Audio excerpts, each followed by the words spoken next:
The latest episode of The Staircase dropped, episode 4 entitled Common Sense. So we fast forward a year to the start of the trial. Juliette Binoche plays Sophie, and French documentary crew are interviewing her in what looks like an abandoned courtroom.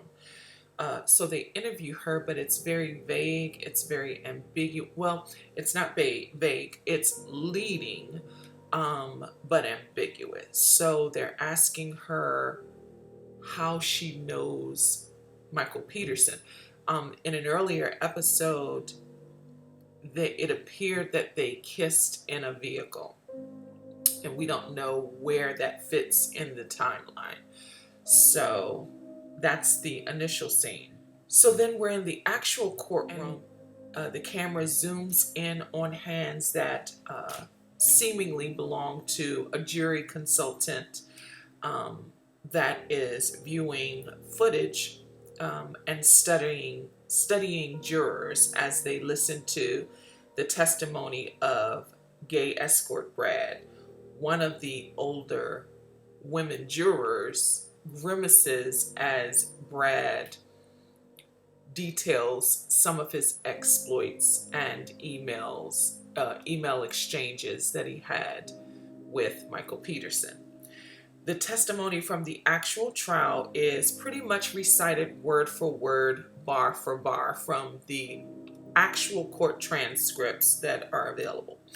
Rosemarie DeWitt plays Kathleen's sister, Candace Zamperini. She takes the stand and she is luxuriating in this takedown. Like, she is so excited to take down Michael Peterson. She believes that he killed her sister, Kathleen, with a fireplace poker or a blow poke. And she's demonstrating how the blow poke works, and that she had given these away as gifts to basically all of her relatives. Michael Peterson, this is what I saw. Michael Peterson stares at her with so much vitriol that he's oozing disgust. Colin Firth is brilliant in this role. Like, he plays Michael Peterson to a T. So then Dwayne Deaver, played by Mike Holmes, he's basically the Mark Furman of this Peterson trial.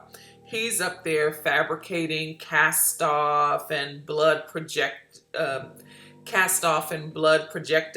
to the jury like he's a forensic expert. In a gut-wrenching scene, Michael Peterson and his legal team meet with the kids, the ones that are actually on Michael's side. You have his adoptive daughters, Margaret and Martha, and his other kids that are on his side. Michael Peterson's legal team guilts these girls into showing up to trial on the next day, the following day, when Kathleen Peterson's autopsy results will be examined. And one of them just can't stomach it, but they guilt her into showing up. Michael even offers her a Valium so that she can stomach it, like Father of the Year, really. Then the prosecutors dig up Elizabeth Ratliff's remains to prove Michael Peterson is a serial staircase killer. She died similar to how Kathleen died, at the bottom of the stairs. Now, Elizabeth Ratliff was Martha and Margaret's mom. And she wished in her will that Michael Peterson would adopt them if anything had happened to her. So that's how he came to adopt the two girls. This happened in Germany, eventually moved to the States, where he pretty much raised in the United States. So in an earlier episode, Michael Peterson told his team of lawyers that Elizabeth Ratliff had succumbed to a brain aneurysm, and he even gives them some documents from Germany as if to prove his case. That doesn't explain all of the blood that was surrounding Elizabeth Ratliff's her body as she laid at the bottom of the stairs. But when Durham County prosecutors transport Elizabeth body's remains, because they exhume her in Germany and transport her body to North Carolina, the medical examiner does another autopsy. This is 25 years after her death. And the girls had to, Margaret and Martha had to sign off on approving their mom's body being exhumed. So the truth surfaces that she actually did not die of a brain aneurysm, but that she was killed, and she has the same amount of lacerations that Kathleen Peterson had. 7. Elizabeth's kids are forced to sit in that courtroom listening to how their mom was killed some 25 years prior. They are forced to sit through the trial of their adopted mom's murder. Odessa Young and Sophie Turner do an amazing job acting out emotion in this episode. So the next scene, we flash back about 3 weeks before Kathleen's death. She's picking up their troubled son Clayton, played by Dane DeHaan. It reveals that Kathleen was actually having an affair with Michael while he was married to their mom. So it's a very intense scene that they share together. It's very short, but it's very powerful.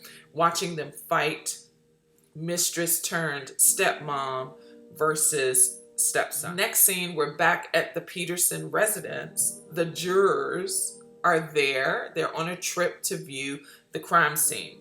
The house is staged with family photos, artwork, flowers, the whole bit, just like it was in The People versus OJ, that mini-series on Netflix. The staircase is painted in blood. Next, Dr. Henry Lee testifies. He's the foremost expert in forensic science. The DA, Bruce Campbell, played by Ryan Lewis, does his best to discredit Dr. Lee, but the jury finds Dr. Lee charming and finds, for the most part, Bruce Campbell more robotic and textbook. Then the moment of truth. Clayton finds the fireplace poker out of nowhere. They blame him, they meaning Michael Peterson and his younger brother, played by Patrick Schwarzenegger, his younger brother Todd, and his father Michael Peterson. They find they believe that Clayton, who is kind of the black sheep if you don't count Michael, they believe that he planted this there, and it's established that Clayton feels, although he is the eldest brother, I should say, he feels inferior to his younger brother Todd, because he's the one that messed up, and the one played by Patrick Schwarzenegger seems to be the favorite.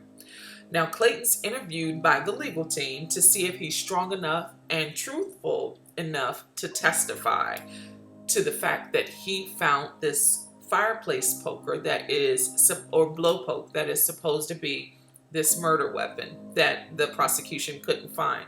Now, it turns out that he did time in federal prison for pipe bombs and got 2 separate DUIs. So they agree, and we understand that he shouldn't take the stand.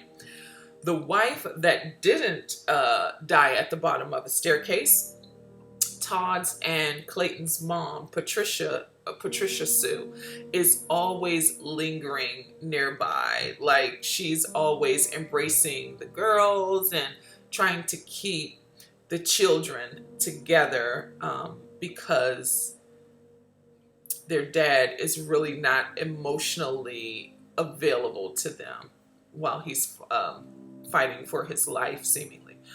But she interjects at the most inopportune moments, and it's very, very funny. Then there's a pivotal scene between Stolberg and Firth. Rudolph convinces Michael not to take the stand. At this point, Michael says that he wants to testify in his own defense, and his lawyer is telling him or advising him against this, but leaving the choice up to him. So because Michael has lied so much, particularly about receiving a Purple Heart from Vietnam, he Stahlberg, or who plays David Rudolph, is telling him that the prosecution will nail him for the lies that he has told. And the jury will hold against him the fact that a Vietnam War vet with valor didn't administer CPR on his own wife as she gurgled blood and died in his arms. It's the scene you send to the NOMS committee. So the defense rests its case without Michael taking the stand. The prosecution, Freda and Bruce, present closing arguments. It's interesting that they use a Bible verse without actually using it, Genesis 4:10, which speaks to forensics, in my opinion. All that blood that Kathleen spilled on that staircase speaks volumes. It speaks for her. It tells the story. It paints the story. And that's pretty much what that Bible verse, Genesis 4:10, speaks of. The jury returns the verdict. The judge has the verdict questionnaire in his hand, but he doesn't read them at this point in the scene. He instructs the courtroom against outbursts, and then we cut to a different scene. Then we switch to Kathleen's final moments alive. I am compelled to warn you that this scene is very intense and triggering. It's not easy to watch. It's at the hour mark. So if you cannot take scenes like this, you will definitely want to skip ahead. Now keep in mind, this scene is a revision from the earlier scene that used Michael's defense that suggests that Kathleen actually fell to her death.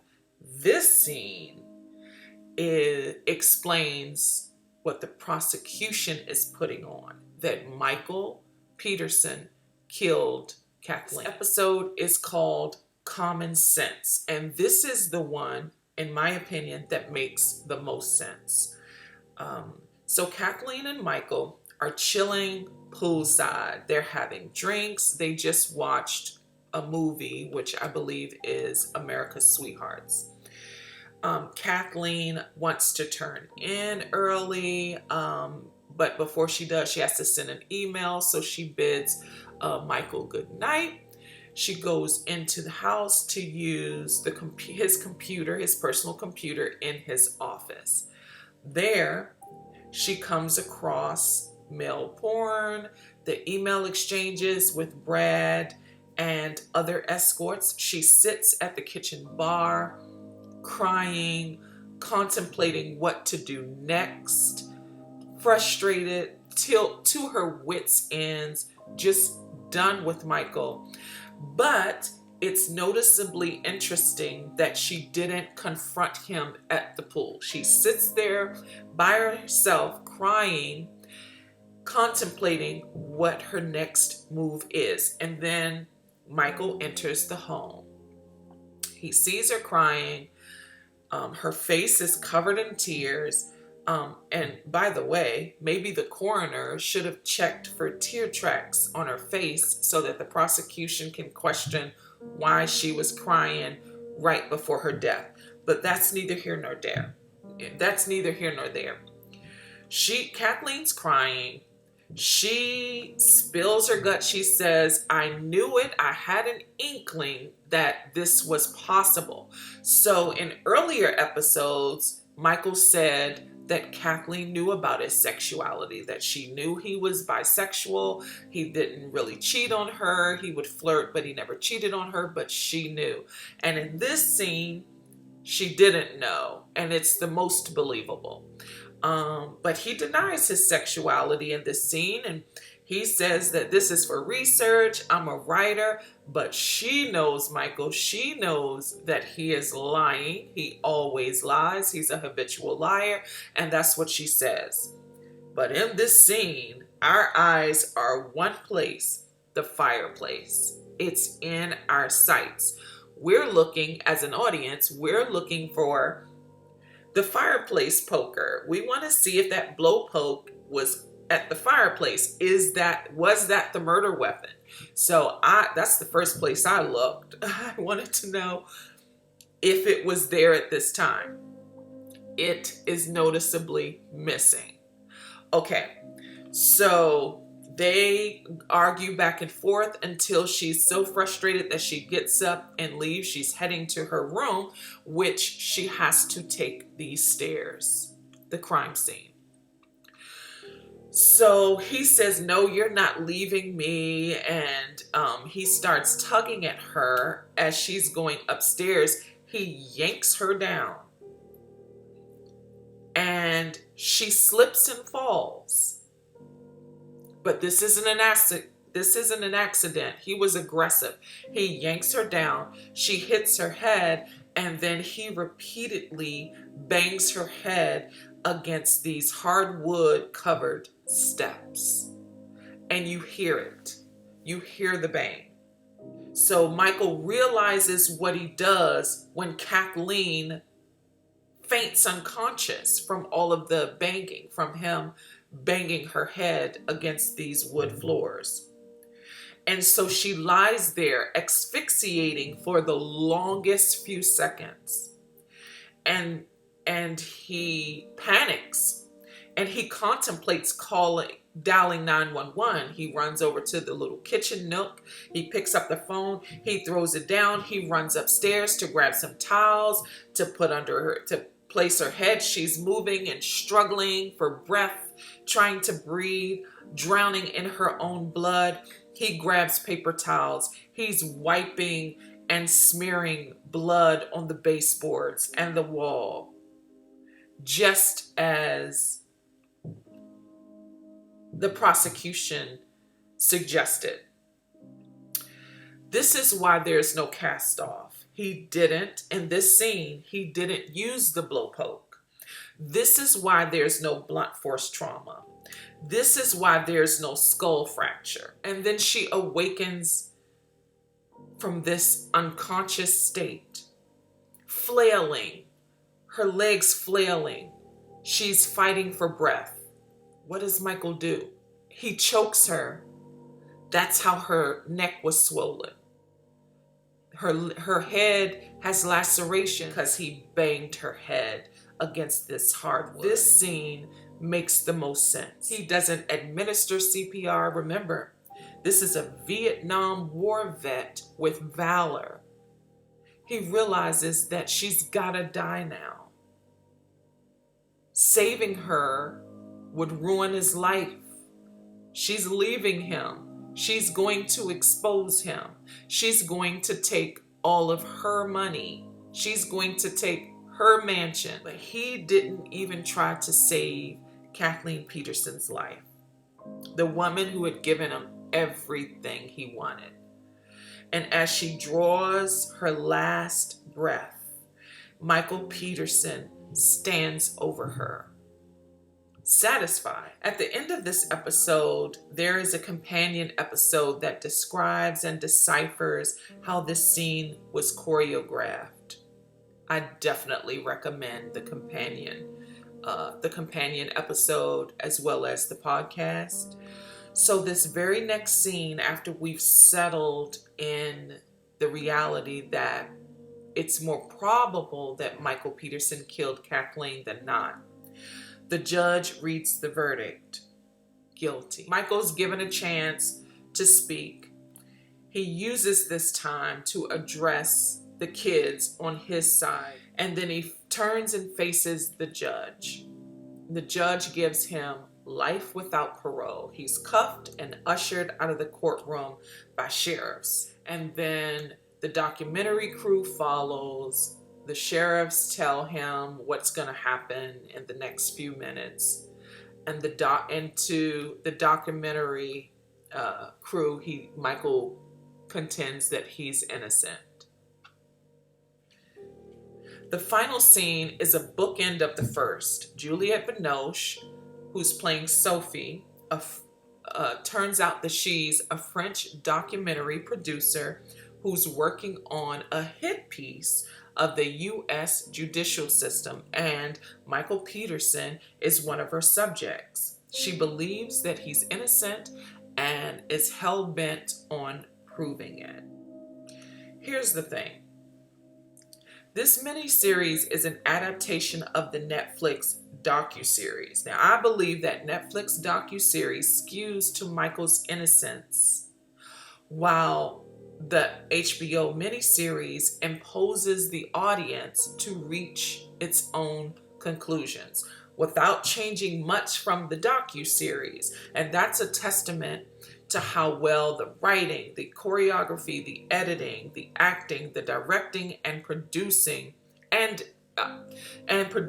is in this series. We are only 4 episodes in. We have 4 episodes left.